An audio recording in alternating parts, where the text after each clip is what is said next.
Welcome back to Mac Talks Football, and Wolves have stunned Manchester United as they defeat them 2-0 at the Molineux. And from where do I start? I mean, wow. Every time you think that it can get worse for Manchester United, it gets even worse. I mean, wow, wow, wow. I really don't have words after that game. I have been an Arsenal fan for over 20 years, and I have seen dark, dark times at Arsenal, but I really don't think that we have been so shit like this. Like that United are at the moment. I mean, it is mind-boggling. Like, oh my God, are they poor? They could like, I really don't have words to describe how bad United were today. And I'm not even a United fan, right? And I just feel sympathy towards all the United fans who had to watch that on Boxing Day, ignoring their family, ignoring all the festivities and everything, and they had to sit through 90 minutes to watch that garbage. Like, that was it was bad. It was really, really bad. You couldn't tell me that this is Manchester United playing. As a kid who grew up, cursing the days that your team would play against Manchester United, to see this, it is baffling, to be very honest with you. And I if you wanted me to tell, to pick one good player for Manchester United for today, I would not be able to do. I really don't think that any United fan could tell you that this person had this player had a good. I like the If I'm really trying to think, I think the best thing that United did in this game was a tackle from Mazurai, I think, early on in the first half. I think that was the best thing that United did in the entirety of that game. That's how poor they were. Or that Dalio shot. That was it. That was literally it. That's what United did today. That's how poor they were. Like, the way that they were moving the ball, you could see from like 5 yards out of like 10-15 seconds before you could knew the passes that they were trying to make. It was so slow. They were so poor. They were so poor with the ball, so poor with the possession. And like, their captain Bruno Fernandes, I've been saying this. I've started this channel this season, but been saying this 2 years, 3 years ago, for a couple of years now, that Bruno Fernandes is an overhyped player. Like, he does not deserve to be a Manchester United captain. He's such a poor player. And he should, whenever the team needs him most, he is the first one to scare away. And his performance today, like, it was pathetic. Like, that I how like Manchester United were in possession and they got a red card out of it. Like, how do you manage to do that? Like, the guy, the Diallo plays him a bad pass, and then Fernandez is too late to react to somehow get to it, and he gives away a yellow card on that second tackle. I cannot really believe it. How can you get a red card when you are in possession of the ball? Like, it was. And of course, you have to give a Wolves credit. Like, if you watch that game, you would think that Wolves are like some top level team and Manchester United are struggling. Manchester United are struggling, but Wolves are in the relegation. They have been so poor this season. And they played against Manchester United like they are the champions who have been undefeated the entire season, and Manchester United are the teams fighting for their survival. It was so bad. It was I'm baffled. I really don't have the words to talk about it. There was nothing in this game that Manchester United did. So nothing good that Manchester United did. As I said, I really cannot highlight any good thing that Manchester United did. And Wolves were really good. And Manchester United are lucky that they lost by 2-0.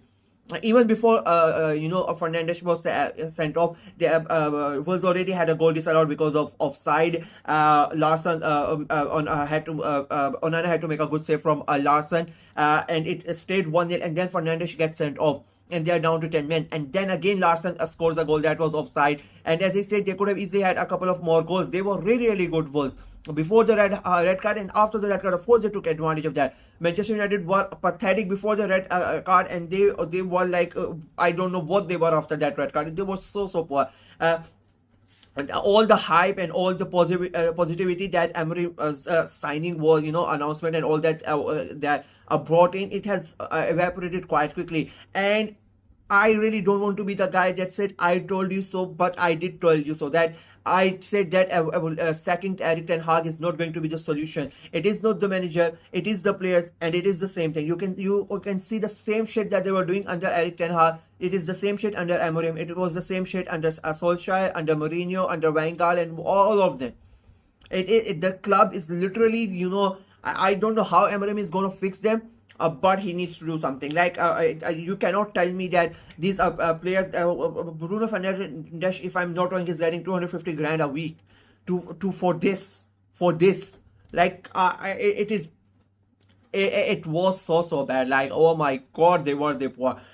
Oof. And Wolves, I mean, I don't want to say take credit away from Wolves, because they really played their heart out.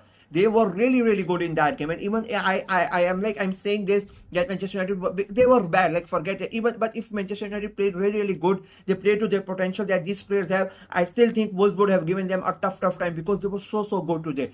I think the Pereira's appointment has been a really good thing for Wolves, and this just shows the contrast, between the two managers. And I don't want to have a go at Amorim, to be very honest with you, because I said in the video that I did about Marcus Rashford that Amorim has to do so many things at that club to put it, bring it back to their olden days, because the club is rotten to the core. That's what every ex-players, I again, this is the thing what Cristiano Ronaldo said as well, that the club is not in its right senses, and you have so many things wrong at the club, and Emery needs time. And if he will be given the time, that's a different question, but he needs so much time. And now Pereira has come in at Wolves. They sacked their manager as well. He has played 2 games. The new manager bounce that everybody talks about, he has got in that new manager bounce. You can just feel it around Molineux today, how charged up the crowd was, how happy the player was. I mean, Cunha, and I mean Andre Onana, I mean, what the fuck was he doing? Like, how you are a goalkeeper, like you literally you are allowed to use 2 hands. Somebody needs to tell this guy that he's allowed to use 2 hands. What he's doing? Like, I don't know what he was doing. The ball comes in directly from, you are considering directly from a corner. And it is so like Manchester United fans were the most vocal talking about Arsenal, Arsenal scoring up from corners and whatnot. Since that game, they've conceded from every single team from a corner. Like, if it was Arsenal, okay, forget about us. Every single game after that Arsenal game, they've conceded a goal from a corner. And today, I mean, this was the worst. Like, how can you concede directly from a corner? And again, I mean, there are no words. There are no words to describe. Like, now, I'm an Arsenal. As I said, like, I have suffered so much because of Manchester United. But I literally now sometimes I watch them and I literally feel empathy towards the United fans. I feel sad. I cannot believe that this is the performance that Manchester United is giving away. It is like, I don't really have words. You cannot really describe them in words. They are so poor. And it's and the thing is, like, everybody goes to shit unanimously. Like, it's like you're protesting something. People should run for Manchester United. We used to have this mass bunking thing in our school, in colleges, and you had to make sure that all the students agree on it, and all of you used to go on mass bunking together. I think people should learn that from Manchester United score, the unity. They all decide to be shit together on the same day. You cannot say that you players Garnacho, your Amads, your Dallos, your Fernandes, your defense, your goalkeeper, every one of them, they were so bad. They were dreadful today. And the players who came on, they were the same thing. Like, it is like they went together and they decided, yeah, today we are going to be shit. No matter what happens, nobody's going to be give extra performance and everything. And we have decided that we're going to be shit, and everybody signed on it, and it was a written contract and whatnot. Because it did not feel like it sometimes it felt like they were not even trying in that game. It was so bad from United. Like, and I don't want to take anything away from Wolves, because it's a big win for them. Like, they were in the relegation zone, and you would think that they were going to look at this game against Manchester United, and they're going to say, like, yeah, this is one of those games where a start of the season it might have been a tough game, but what the form that United were, they were going to think that, yeah, they are shit, but can take 3 points from. I predicted that United were going to lose, but I did not think that they were going to be so bad. It is inexcusable. I have not heard what Amorim has said, but it doesn't matter what he has said, because no, it is totally unacceptable for all those players. Like, and I don't really say these type of things, Yusufan, but these players should not be paid for this game. Like, they were bad. Like, oh my god, were they bad. Yeah, that is it for me. I don't know what to say apart from that. Like, I just feel sad for the United fans. I'll be very honest with you. I just feel sad for them. That is it from me in this video. Let me know what you guys thought of the game in the comment section below. Like the video, share it as well. Click on the notification bell and of course subscribe to the channel. Until next time, bye bye.